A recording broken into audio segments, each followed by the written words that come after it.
Mais uma vez, eu chamo a atenção de vocês para o capítulo 17 de Apocalipse. Por quê? Porque no capítulo 17 de Apocalipse está registrado uma profecia muito significante para os nossos dias. Ela está tendo cumprimento em nossos dias e nós não estamos percebendo. Nós estamos como os discípulos. Jesus Cristo, ao aproximar-se o tempo apontado na profecia, tempo no qual ele devia ser morto, ele dizia sempre para os seus discípulos. Começou com frequência a falar para os seus discípulos: olha, nós estamos subindo para Jerusalém e lá o Filho do Homem vai ser entregue nas mãos dos assassinos, nas mãos dos gentios, e vão açoitá-los, crucificá-los, e ele vai ser morto, mas no terceiro dia ressuscitará. Ele falou com frequência, ele passou a falar com frequência à medida que o tempo se aproximava, mas os discípulos estavam com o coração fechado, eles estavam cheios de outras doutrinas, de outras informações, de que o Messias não ia morrer, de que o Messias ia resgatar o povo de Israel do cativeiro. Então, eles cresceram naquilo e não deram atenção para as palavras de Cristo. Mesmo depois que ele ressuscitou, eles não lembravam, foi obrigado os anjos lembra do que ele falou para vocês, estando ainda na Galileia, que era necessário que ele fosse morto e ressuscitasse no terceiro dia. Então, nós estamos como os discípulos. No capítulo 17 de Apocalipse, há uma profecia cujo cumprimento está em andamento em nossos dias, e nós estamos com o coração fechado, certo? E nós vamos estudar de novo o capítulo 17 de Apocalipse. Oremos ao Senhor. Querido Deus e amado Pai, obrigado, Senhor, por mais um privilégio que o Senhor nos concedeu de estarmos com vida. Obrigado pela noite, obrigado por este despertar nesta madrugada para buscar a Tua presença. Nos ajude, Senhor. Abre o nosso coração, como o Senhor abriu o coração dos discípulos depois da ressurreição de Jesus, para entender as profecias. Ajuda-nos a entender as profecias que apontam para o nosso tempo. Te pedimos e te agradecemos pelo sangue do Cordeiro. Amém, amém, amém. Eu chamo a atenção de vocês para Lucas, capítulo 24 e o versículo 25. São palavras de Jesus dirigidas aos dois discípulos na manhã da ressurreição, no dia da ressurreição, que era o domingo, quando eles estavam retornando para o seu lar, na aldeia de Emaús. Ele disse assim: ó nécios e tardos de coração para crer tudo o que os profetas disseram. Porventura não convinha que o Cristo padecesse e entrasse na sua glória? E começando por Moisés, discorrendo por todos os profetas, expunha-lhes o que a seu respeito constava em todas as Escrituras. A palavra nécio é aquele que não tem conhecimento. São pessoas ignorantes, até como diz o dicionário, são pessoas estúpidas, ignorantes, E nós não devemos ser como os discípulos, nécios. Nós precisamos entender verdadeiramente o tempo no qual nós estamos vivendo, gente. E esse tempo é revelado aqui no capítulo 17 de Apocalipse. Então eu chamo a atenção de vocês, em nome de Jesus Cristo, para o capítulo 17 de Apocalipse. Está registrado profecias que estão se cumprindo aos nossos olhos e nós estamos cegos. Deus tem despertado as pessoas, chamado a atenção para esse capítulo. É o capítulo dos capítulos. É o capítulo que apresenta a última formação da última confederação, ou a formação da última confederação do mal, que vai se levantar contra o povo de Deus. No capítulo 18, é a chuva serôdia. No capítulo 19 é a última batalha, é a última guerra. Cristo descendo e travando uma batalha em nosso lugar e por nós, conosco, do nosso lado, travando a batalha contra os reis deste mundo, contra todas as nações da terra, nos defendendo do mal. E o capítulo 20 é a volta de Cristo e a exterminação do mal. É a primeira ressurreição, é a segunda ressurreição, é a extinção total do mal, gente. Então o capítulo 17 é o clímax de tudo. Por quê? Porque são profecias, existem nele, nesse capítulo, profecias que estão tendo andamento, cujo cumprimento está tendo andamento em nossos dias, está se cumprindo em nossos dias. Então aqui no verso 1 diz assim: veio um dos 7 anjos que tem as 7 últimas pragas e falou comigo. Que período era esse? Período do derramamento das pragas. Falou comigo dizendo: vem, João, vem, mostrar-te-ei o julgamento da grande meretriz que está sentada sobre muitas águas, com quem se prostituíram. Esse período aqui é o período do capítulo 18. Os reis já têm se prostituído. Aí ele vai e pega João e traz um pouco atrás, antes do fechamento da porta da graça. Porque aqui, quando ele recebe o convite do anjo para ir com o anjo, é dentro do período correspondente entre o fechamento da porta da graça e a volta de Jesus. É o derramamento das pragas. Aí o anjo volta com ele, no verso 3. Transportou-me o anjo em espírito a um deserto e viu uma mulher montada numa besta escarlata, besta repleta de nomes de blasfêmias, com 7 cabeças e 10 chifres. Ok? Então o anjo traz ele para mostrar para ele o julgamento. Que julgamento? Quando a gente vai para Daniel capítulo 7, Daniel vê a ponta pequena, a besta, blasfemando depois, já no período em que o julgamento está em andamento. Porque lá no capítulo 7, inicia-se o julgamento no verso 9 e 10. Revela ali o início do julgamento. E no verso 11 ele vê novamente a ponta pequena blasfemando. Por isso que ele diz: mas lá a ponta pequena representa a besta e não a mulher. Gente, a besta é o poder que a mulher exerce para exercer autoridade, perseguir o povo de Deus, torturar e dominar os reis da terra. Ok? A mulher sempre existiu, pois ela se apostatou no século IV. A igreja cristã se une com o paganismo e se desenvolve ou se funde, tornando-se Igreja Católica Apostólica Romana. Esta é a mulher. Em 533, Roma, através de Justiniano, dá o poder dela Roma, para o papado, que é o poder de ser o cabeça de todos os bispos de Roma. Esse poder chamado na Bíblia besta, com 7 cabeças, ou seja, teria 7 reis demoníacos, né, escrevedores de leis contra o povo de Deus, tipo adoração em imagem de escultura, inclusive Maria, transgressão do sábado, exaltação do domingo, e lá vem. Cada concílio que eles firmavam ali e assinavam decretos, eram decretos opressivos. Então a gente vê aqui ele indo para o deserto. E ele vê a mulher. O que ele vê realmente? Vamos analisar aqui.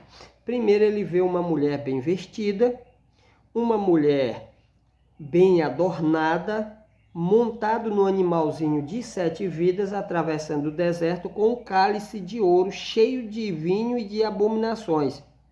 Para que esse vinho? Para atravessar o deserto, entrar na cidade e se encontrar com os reis da terra. Capítulo 18 deixa claro que ela vai conseguir embebedar todos os reis da terra e todas as nações. Então ela está atravessando o deserto. É o simbolismo aqui. Então ele viu no deserto uma mulher montada num animal de 7 cabeças, isto é, 7 vidas, atravessando o deserto, bem adornada, bem preparada, bem vestida. Por quê? Porque ela ia em encontro dos reis, de pessoas importantes.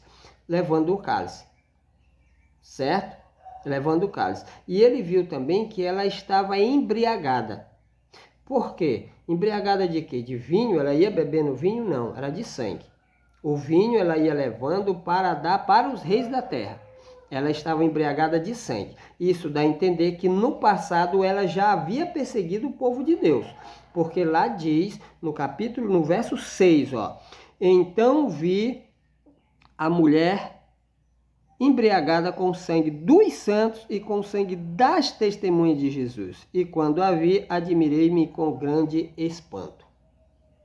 Então é isso que está mostrando aqui. Uma mulher atravessando um deserto, montado no animal de 7 cabeças, bem adornada, bem vestida, com um cálice cheio de vinho para ir ao encontro, indo ao encontro dos reis da terra, para embebedá-los. Capítulo 18, verso 3, deixa claro que o período correspondente aqui do capítulo 18 é um período pós capítulo 17, do verso 3 em diante. Pois aqui no capítulo 18, verso 3, todos os reis da terra já têm se prostituído com essa mulher que no capítulo 17 está atravessando o deserto para se encontrar com eles. Todas as nações da terra já têm bebido do cálice. Esse é o principal objetivo da mulher, atravessar o deserto. Aí no verso, então vamos recapitular. O que foi que ele viu no deserto? Uma mulher bem vestida e bem adornada, montada numa besta terrível, um animal de 7 cabeças e 10 chifres. Aí no verso 7, do verso 1 a 2, é a introdução. João, eu vou te mostrar. No verso 3 a 6, são 4 versículos, é o que ele viu. É a visão simbólica. No verso 7 está uma promessa do anjo, feita a João. E uma promessa também, né? Uma promessa que cabe a nós. Ele diz, por que te admiraste? Vou te dizer, dir-te-ei, o mistério da mulher, da besta, que tem as 7 cabeças e que tem os 10 chifres e que leva a mulher. Leva porque ela estava levando a mulher. Leva para onde? Está levando ao encontro dos reis da terra. Ok? Então, o anjo prometeu explicar para João os detalhes da mulher, da besta, das 7 cabeças e os 10 chifres. Essa explicação começa exatamente no verso 8. Quando ele está dando a promessa, João, eu vou te explicar, ele começa com a mulher. Né? Quer ver? Observa bem. Por que te admiraste? Diz-te o mistério da mulher. Só que ele não começa. Ele diz que vai explicar para João o mistério da mulher, mas ele não começa com a mulher. Ele deixa a mulher para o final. Ele revela o que significa a mulher lá no último versículo do capítulo 17, que é o versículo 18. Ele começa com a besta, no verso 8. Vamos analisar aqui. A besta que viste, aqui já é o anjo explicando a parte da visão relacionada com a besta. A besta que viste era e não é, está para emergir do abismo e caminha para a destruição. Aí ele abre aspas e pega o verso 8 do capítulo 3 e introduz. E aqueles que habitam sobre a terra, cujos nomes não foram escritos no livro da vida desde a fundação do mundo, se admirarão vendo a besta que era e não é, mas aparecerá. Esse subir do abismo significa aparecer. Ele fala 2 vezes a besta que era e não é. E de acordo com o que José disse para Faraó, o teu sonho, o sonho de Faraó é dúplice, porque isto vem de Deus e Deus se apressa em fazê-lo. Então, ele explicou usando as 3 colunas do tempo. João, fica atento, né? Assim que ele falou para Daniel, fica atento, né? Entende a visão. Então aqui ele disse, João, observa bem, a besta que tu viu, né? conduzindo a mulher pelo deserto, era, ele usou a primeira coluna do tempo, passado. Não é presente. Surgirá do abismo ou aparecerá, futuro. São as 3 colunas do tempo. Ok? E aqui ele está explicando. Aí as pessoas não têm como dizer assim, mas ele está falando de que mesmo? De que mesmo? Porque existiu vários poderes perseguidores no passado. É só fazer a ligação. E em busca das migalhas de pão, os detalhes. Porque quando ele diz, a besta que viste, era e não é, está para emergir do abismo e caminha para a destruição, ele introduz bem no centro do versículo 8 do capítulo 17, o versículo 8 do capítulo 13. Ele só omite uma palavra, cordeiro. Porque no capítulo 13, aqui no capítulo 13, e o verso 8 diz assim, ó, adorá-la-ão todos os que habitam sobre a terra, aqueles cujos nomes não estão escritos no livro da vida do Cordeiro, que foi morto desde a fundação do mundo. Aqui no verso 8 do capítulo 17, ele diz, a besta que viste era e não é, está para emergir do abismo e caminha para a destruição. Aí ele diz, e aqueles que habitam sobre a terra, lá está escrito também isso, cujos nomes, também está escrito lá, não estão escritos no livro da vida, também está escrito lá. O que não está escrito lá é do livro da vida do Cordeiro. Aqui não está. Porque o Cordeiro é falado no verso de 14. Como Rei dos Reis, Senhor dos Senhores, já vencendo a besta. Desde a fundação do mundo. Se admirarão, vendo a besta que era e não é, mas aparecerá. Quando é que no capítulo 13 o povo vai se admirar, se maravilhar? É na cura da ferida mortal. Dá uma olhada, o verso 3. É a mesma passagem. Então o verso 8 do capítulo 17 traz essência do verso 3 e o verso 8 do capítulo 13. Olha o que diz aqui o capítulo 13 e o verso 8. Na cura, diz assim, ó, e vi uma de suas cabeças como golpeada de morte, mas essa ferida mortal foi curada. Curou a ferida mortal? Curou. E toda a terra se maravilhou, seguindo a besta. Primeiro se admira, se maravilha, depois segue e depois adora. Você pode ver que aqui no verso 3 do capítulo 13, depois da cura, toda a terra se maravilha. E aqui, quando ela aparece, no verso 8 do capítulo 17, quando ela aparece, todo mundo, todos os habitantes da terra, aqueles que não têm o nome no livro da vida, vão fazer o quê? Deixa eu ler de novo aqui. Se admirarão. Se admirarão. Essa é a palavra usada pelo anjo lá já na explicação. Aqui no verso 13, né, o capítulo 3, ele usa a palavra maravilhou. Agora me diga, se maravilhar e se admirar, essa mesma expressão, você está entendendo?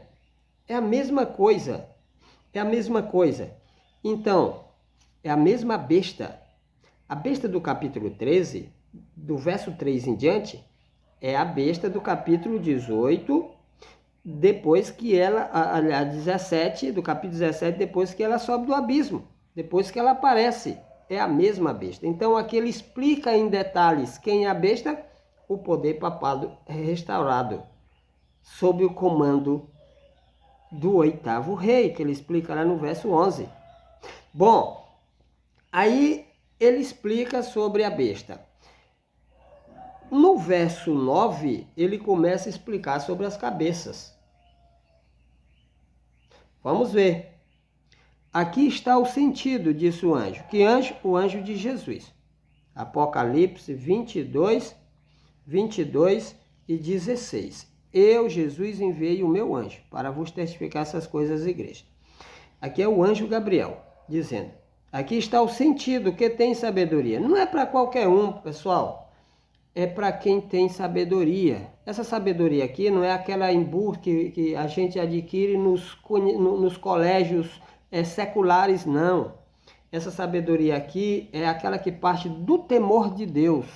Porque o temor do Senhor é o princípio da sabedoria. Certo? Então, o anjo disse: aqui está o sentido que tem sabedoria. Aí ele começa a explicar sobre as cabeças.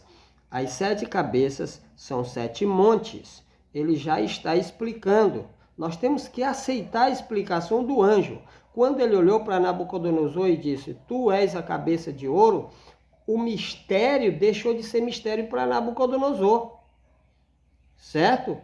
Antes dele dizer isso, Nabucodonosor não sabia nada. Mas quando ele disse: tu és a cabeça de ouro, então ele estava entendendo que ele, Nabucodonosor, cujo reino estava no auge, era a cabeça de ouro.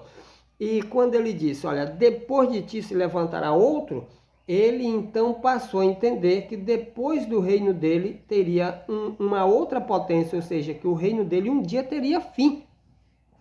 Então o mistério deixou de ser mistério. Quando o anjo diz aqui: as 7 cabeças são 7 montes, gente, são 7 montes, nos quais a mulher está sentada. Quem é essa mulher aqui? A mulher que ele viu atravessando o deserto.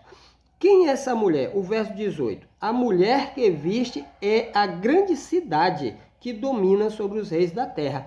Qual é a cidade que sempre dominou sobre os reis da terra desde o início das revelações do Apocalipse? Roma, a cidade das 7 colinas. Então aqui o anjo está dizendo: aqui está o sentido que tem sabedoria. As 7 cabeças são 7 montes nos quais a mulher, que mulher? A cidade de Roma está assentada. A cidade de Roma está assentada sobre 7 montes, sobre 7 colinas. Ah, mas monte são relevos gigantescos, colinas são relevos pequenos. Gente, é a fala do anjo, não tem para onde a gente correr. Ele falou monte, quando a gente vai para a essência lá, ela está entre 7 colinas, certo? É a cidade que domina sobre os reis da terra desde o nascimento de Cristo.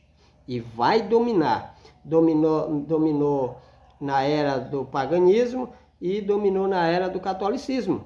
E vai continuar dominando até Jesus voltar. Pois lá na queda da 7ª praga, no capítulo 16, diz que a grande cidade se dividirá com um terremoto em 3 partes. Qual é a grande cidade? Roma. Roma, chamado Babilônia, porque ela terá aí um poder que vai dominar todas as nações da terra. Então, quando o anjo diz: olha, as 7 cabeças são 7 montes, são 7 montes, gente. O anjo está focalizando a área geográfica onde encontrar a outra parte, porque ele diz: são também 7 reis. As 7 cabeças representam 2 coisas: 7 montes e 7 reis. Onde encontrar os 7 reis? Tem reis por toda parte na Bíblia, na história bíblica, perseguindo o povo de Deus. Na cidade dos 7 montes, a cidade das 7 colinas. Quando foi que na era já na segunda parte do papado, a era que não é, pois lá diz: a besta que viste era e não é. Vai aparecer a cura da ferida mortal. Onde os papas, na parte que não era, passou a ser rei, segundo a história. Quem somos nós para evitar receber o que Deus nos falou através da história? Quem somos nós para ignorar a história? O que disse Ellen White? Está no Eventos Finais. Precisamos ver na história o cumprimento da profecia. Precisamos ver na história o cumprimento da profecia. Em 1929, dê uma olhada, pega o Google, pega o dicionário, lê sobre o Vaticano.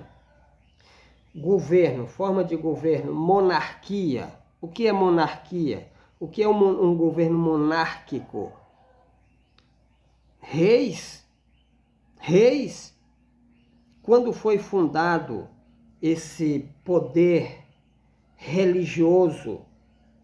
Em 1929.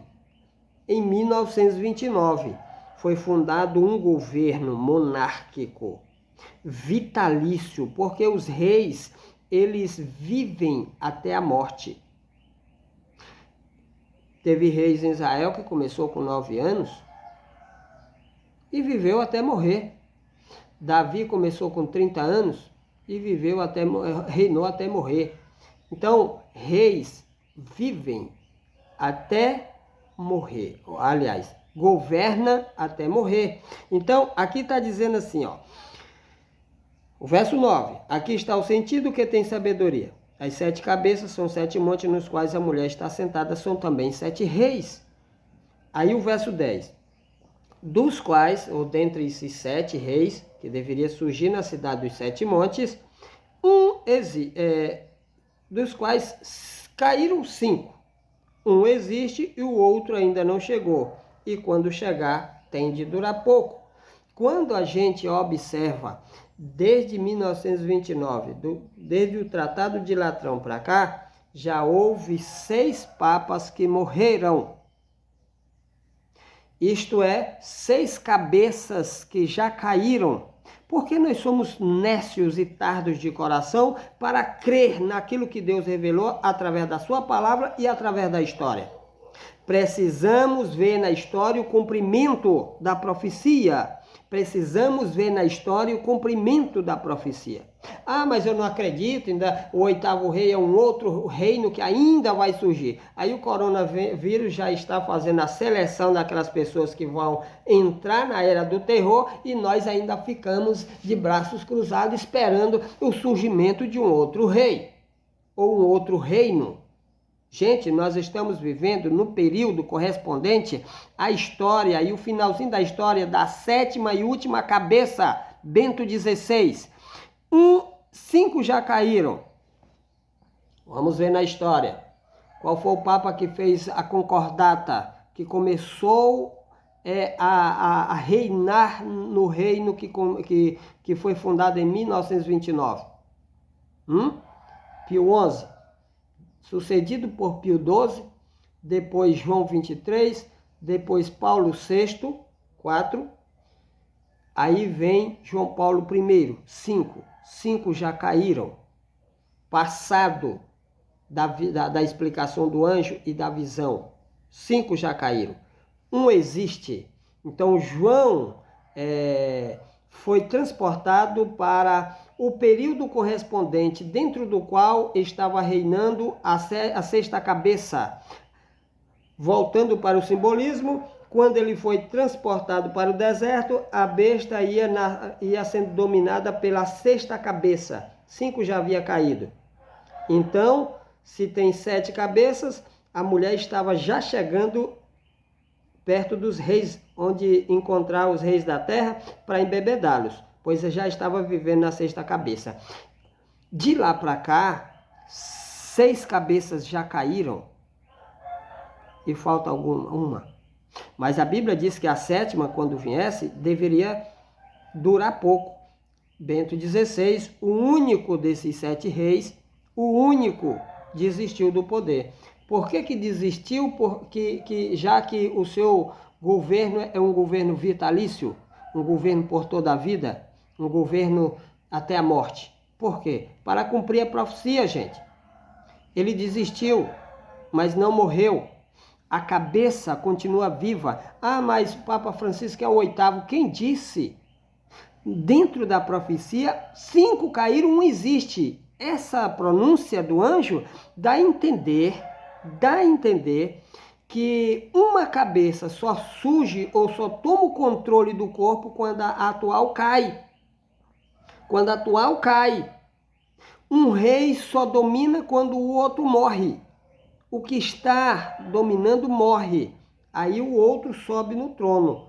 É o que a Bíblia fala quando ela diz, o anjo diz, 5 já caíram, 1 existe e o outro ainda não chegou.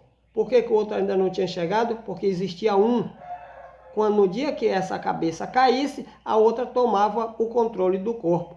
No dia que esse rei morresse, o outro tomava o controle do corpo. Aí vem Bento XVI, a sétima cabeça, para a qual a profecia apontava como aquela que devia durar pouco, desistiu do poder, mas não morreu. Aí o papado vai ficar sem papa? Não. Entrou o Papa Francisco. Ele está na profecia? Não. O outro ainda não morreu. Ele é um dos 7. É. Se ele morrer, outro vai surgir na história. Se o outro morrer, outro vai surgir. Porque enquanto Bento, a sétima cabeça, não morrer, a sétima cabeça não cair, a outra não pode surgir. Por quê? Porque a sétima cabeça é a última. Não existe mais cabeça. Mas no verso 11, apresenta um milagre. Um milagre. Olha o 11. E a besta, que era e não é, que é a besta do verso 8, é ele também o 8º rei. Procede dos 7 e caminha para a destruição. Ok? No verso 8 é o papado, restaurado. No verso 11 é o homem que vai dominar o papado. É o último papa da história. É o anticristo. É a besta do capítulo 13. Aquela que vai conceder uma boca que vai proferir arrogâncias e blasfêmias. E vai perseguir o povo de Deus por 42 meses, 1260 dias. É isso aqui. Quando vai ser? Quando a última cabeça cair. Quem é a última cabeça? Você acreditando ou não? Bento XVI é a última cabeça. No dia que ele morrer, o 8º rei surgirá. Porque ela é a última cabeça. Não, ela não pode morrer e surgir outra no local ou outra com outro pescoço. Não, todas as 6 cabeças tinham cada uma um pescocinho no corpo, enfiada ali no corpo da besta. Mas Bento é a última. Então, já que vai surgir uma 8ª cabeça que não pertence à besta, de quem é essa cabeça? Da besta que foi ferida em 1798. É a restauração do poder perseguidor, do poder tirano, do poder blasfêmico. Ok? Então, quando Bento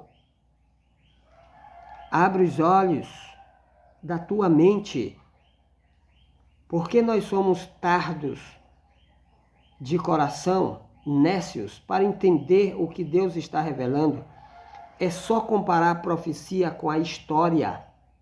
A profecia com a história. O povo está sendo selecionado. Sempre duas coisas, sempre duas vezes. Lembra? Lembra?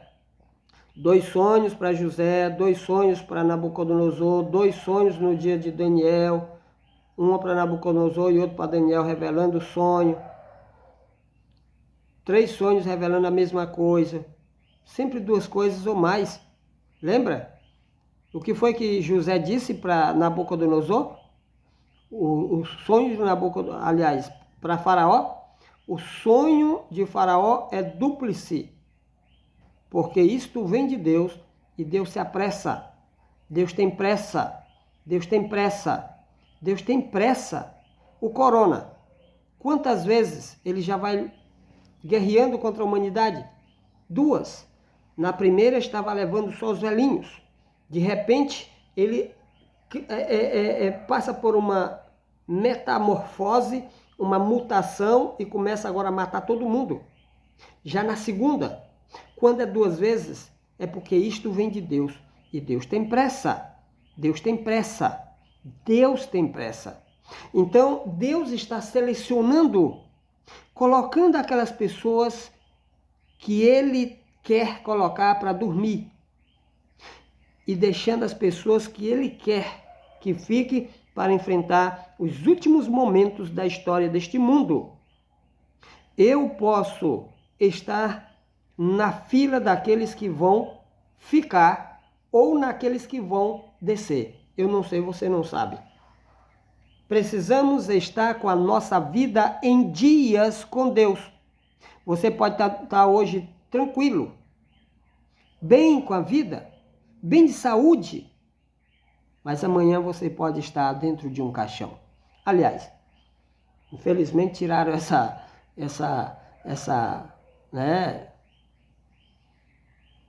bênção, sei lá, da gente. A gente é enterrado como cachorro. Morreu, pegou, jogou dentro do buraco. É a obra do corona. O 8º rei está chegando. É o anticristo. É aquele que vai assinar o decreto dominical. É aquele em cujo reino a chuva serôdia desce. É aquele em cujo reino a porta da graça se fecha. É aquele em cujo reino Jesus voltará para buscar aqueles que estiverem preparados. Prepara-te, meu irmão. Jesus está voltando. Amém.